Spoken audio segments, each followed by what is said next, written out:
ಆರಾಧ್ಯ ಮೆಣಸಿನಕಾಯಿ ಹಾಗೂ ಚಂದ್ರಕಲಾ ಪರ್ಮೂಳು ಇವುಗಳಿಂದ ಶ್ಲೋಕ ಗೀತೆ.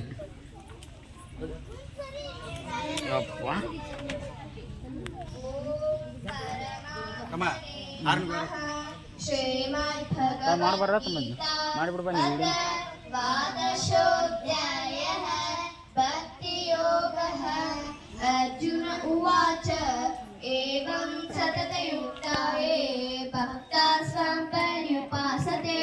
श्रीभगवानुवाच मय्यावेशमनो ये मां नित्ययुक्त उपासते ये चापेक्षमप्यन्तं तेषां के योगविक्रमः। एकक्षरकलिनिर्देशं च कूटस्थमचलं नृपम् ये सन्निवेन्द्रियग्रामं सर्वत्र समबुद्धियं ये प्राप्नुवन्ति मामेव सर्वभूतहिते